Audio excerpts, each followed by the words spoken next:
electronics from the most extreme wrestling, and this is your AEW Double or Nothing 2020 predictions and scenarios. AEW Double or Nothing was originally set to take place at the MGM Grand in Nevada, but will be taking place in the all too familiar Daly's Place. Will be happening live Saturday, May 23rd, 2020. So let's get to it. Since it is Double or Nothing, let's start with the Casino Ladder match. This match, the winner of this match will be guaranteed a title opportunity for the AEW Championship sometime in the future. We have Darby Allin, Colt Cabana, Orange Cassidy, Rey Fenix, Kip Sabian, Scorpio Sky, Frankie Kazarian, Luchasaurus, and a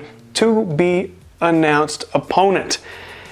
Now, I believe that the to-be-announced opponent is going to be Pac. We have seen him on previous weeks of Dynamite making promos. He's talking about coming back. It seems like the right place, the right time for him to come back.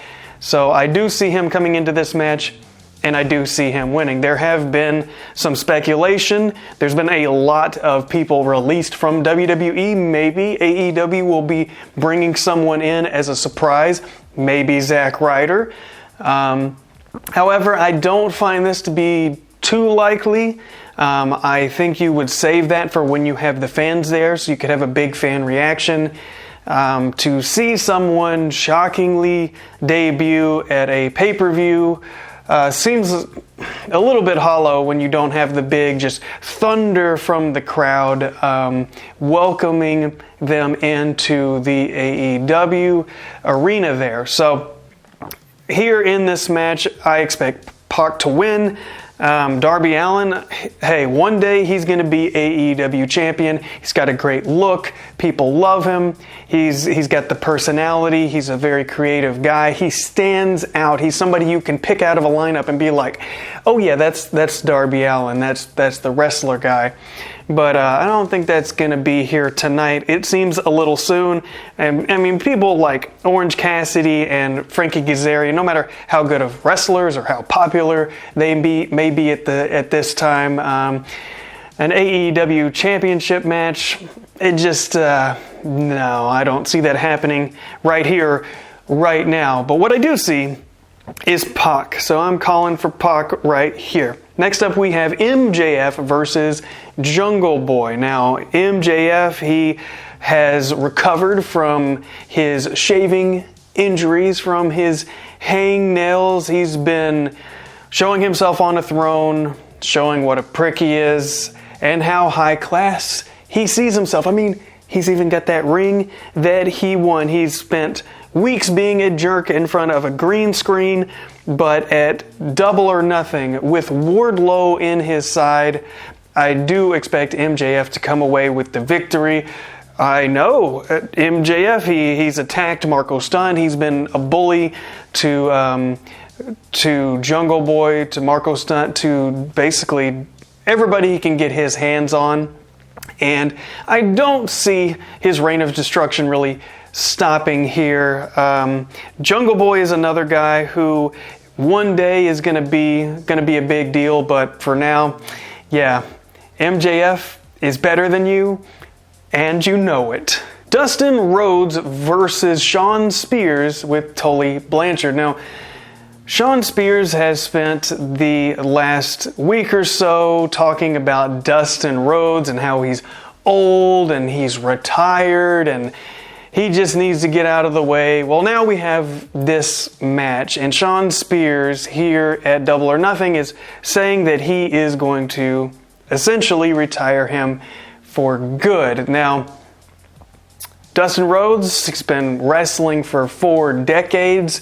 His retirement is closer than it ever has been, of course. I mean, 4 decades of wrestling in the ring. But as far as I know, Dustin Rhodes has not said this is going to be his last match, and I can't see any wrestler thinking that, yeah, I'm going to have my last match, I'm going to have my retirement match, in front of 10 people. I don't see that happening. Usually when you see wrestlers retire in front of 10 people, it is not by choice. They would much rather have many more people. And if you could save yourself for just one more match where you got a full crowd, a full stadium of people, then yes, maybe that was the original plan. But yeah, things have changed, and I see Dustin Rhodes winning this match. Although if he doesn't win, I gotta say, this cannot be Dustin Rhodes' last match. I can't see that, not whatsoever. Next up, we have the women's champion, Nyla Rose, defending her championship against Cheetah. Now, the native beast Nyla Rose has been running around backstage, wielding her big stick and attacking Cheetah. Now, this back and forth has been going on for a while. Nyla Rose even went through a table recently. So, in this match, it seems to me that Nyla Rose has the home field advantage because this is for the championship, and it is a no disqualification, no countout match. Now, we saw on the last episode of Dynamite that Cheetah is fully capable of bringing the hardcore, bringing the weapons, bringing the violence to Nyla Rose, but the native beast, she has been steamrolling folks, and she has been on a roll. She is the champion, and I do expect this to be a pretty brutal match, but at the end of the day, I don't see any other situation than the native beast Nyla Rose retaining the championship. Cheetah, although a very good wrestler, it doesn't seem to be the place or the time for that. So I am going with Nyla Rose in this. Cheetah, if she was to win the championship, it would seem a little out of place. Dr. Britt Baker versus Chris Statlander. Now, the Dr. Britt Baker has been on a roll as of late going into this pay-per-view. However, on the last episode of Dynamite, it looks as if she suffered a legitimate knee or leg injury. Either way, she was on the ground in much pain, so it does not look like this match will be taking place. It does look like the doctor will be seeing a doctor of her own, a specialist. You see, without Dr. Britt Baker in this match, where does that leave Chris Statlander? Do they just cancel the match, or do they give Chris Statlander another opponent? I would assume whoever they put her with, they're probably going to have Chris Statlander win because she's not necessarily at the very tippy top about to win the championship, but she is in the conversation. She's very good. She's got a good look. I'm a fan of her. But Dr. Britt Baker, unfortunately, suffering this injury at a very bad time because she was on her way up. She was kind of ho-hum to me, but has gotten much better with her promos and her presentation and just her overall aura. I've really been digging what she's been doing, but reports are saying that she's going to be on the shelf for quite a long time, and that is very unfortunate in this match. If she was capable of being in this match, I would be calling Dr. Britt Baker all the way as the winner of this match, but it doesn't look like that's going to be happening this Saturday.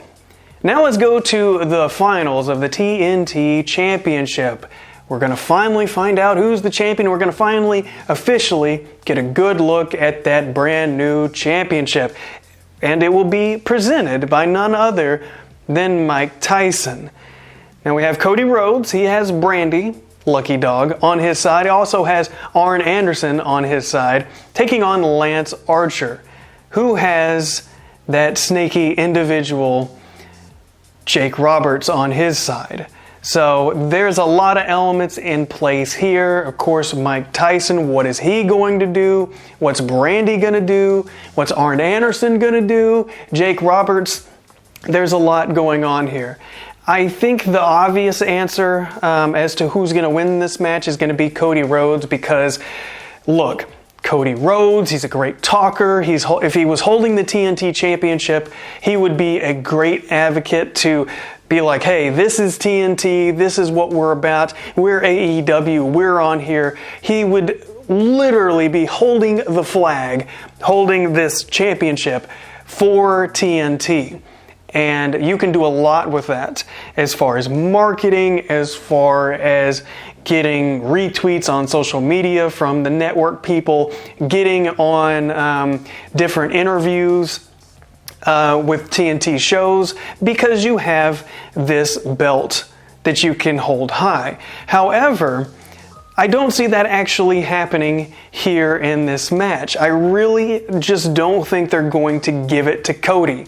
And I think with all of these elements happening in the background, I think that's kind of where we get into it. Because we have the problems with Arn Anderson and Jake Roberts. I would anticipate that these old men are going to have some kind of fist-to-fist confrontation, which I hope they limit that, because although these guys are legends, yeah, you don't want to overexpose them. Then we have Brandy.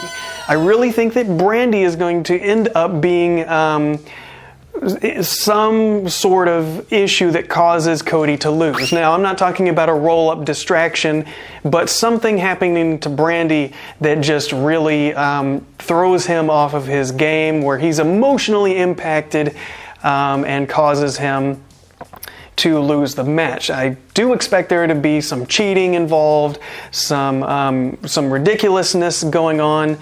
I don't think that Mike Tyson is going to be involved in the decision. I literally think he's just there to give the championship belt, as I think he should. But I do think that having him there gives people that to think about. Like, ooh, Mike Tyson might get involved. He might do something. You know, he might do something to Jake Roberts. He might do something to Lance Archer. But I just don't think that that would be smart. In 1998 in WWE, he was a little hard to give direction to, even back then. So all these years later, I just think it would be a mistake to rely on him too much, especially for the finish to this match. So I do see Lance Archer winning this. I think it would be better in the short term for Cody to win, but I think long term it would be better to have Lance Archer win and really establish him and have Jake Roberts talking for him.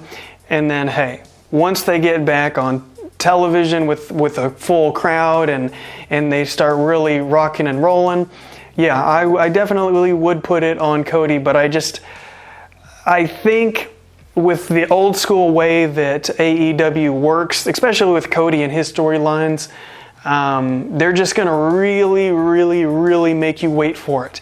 And Cody's win in front of a large crowd and with a very just boisterous crowd around him, I really think that would be the better atmosphere to have him win, where you can see the people in the crowd crying and just like, yes, he finally did it, and just all the emotion. Regardless of that, I do expect this to be a very good match, possible show stealer. I mean, Cody Rhodes does not slack in his matches, the way they're put together and the way they're presented.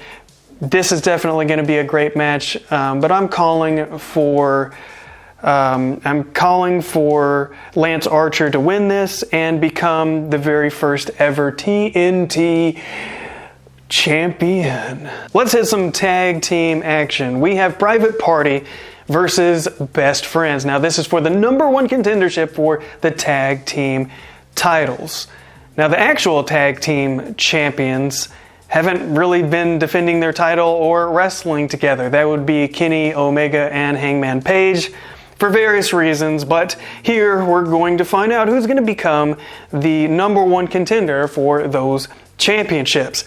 I'm going to call for the Best Friends. I think that they're a popular tag team. They'd be a good fit for this. The weird thing is that both the Private Party and Best Friends are both baby faces. They're both good guys, and so is Hangman Page and Kenny Omega. A kind of thrown together tag team. of Kenny Omega and Hangman Page. They've had their problems.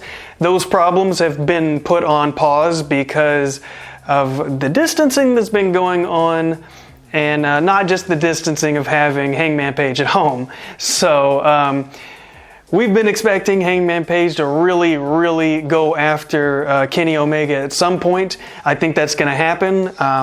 I really think they're going to get the tag team championships off of Kenny Omega and Hangman Page as soon as they can. Honestly, I think that Private Party would be a better representation, but I think that they're going to go with the Best Friends here.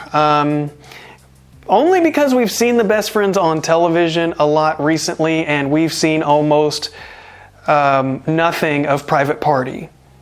So that's where I'm going to go. I'm going to really bet on this one. I'm going to stick my neck out there, and I'm going to say Best Friends are going to become the new #1 contenders for the tag team titles. Mr. Brodie Lee will be taking on the AEW champion Jon Moxley, and yes, this one is for the championship. It is a singles match. Now, Mr. Brodie Lee came into AEW from WWE, and he came in with a mission. He was the Exalted One. He single-handedly took the Dark Order and changed them. Yes, they're still the Dark Order, but I guess he got rid of Evil Uno over there and became their supreme leader. He has directed these guys to change the way they act, change the way they dress, and he took this already established group of cult leaders and, well, he just became their new cult leader, showing them the way to be. And yes, he has used these guys as defenses. He has made these guys take bullets for him because, damn it, he's Mr. Brodie Lee. However, in this match, I don't expect him to walk away with the championship. Although he does have the championship currently, he is not the champion, is Mr. Brodie Lee. He took it away from Jon Moxley, and I do expect Jon Moxley to walk away this time with the championship. It would seem very odd to me to have somebody who has stolen your championship to just go into the match with your stolen championship and then just win it and walk out with it. It's not very much of a win when you already had the belt in your possession.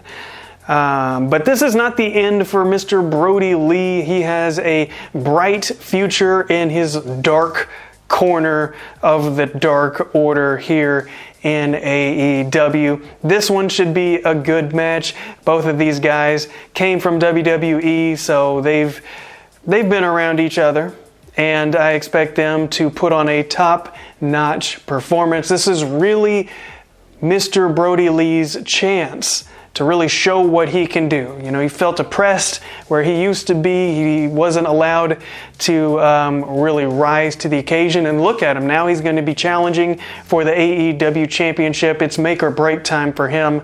Regardless of what happens in this match, I expect him to really show what he can do here in this match. Now, the Dark Order, you know that they're going to be hiding around somewhere. They're going to be dressed in their business casual and all black, and I expect them to show up at some point. Now, this is not a no disqualification match, so if they get involved and cost Mr. Brodie Lee his match, well, he's going to be very upset, and he's definitely going to have to take somebody out. So that could be a potential that we see here, but I expect Jon Moxley to win this one.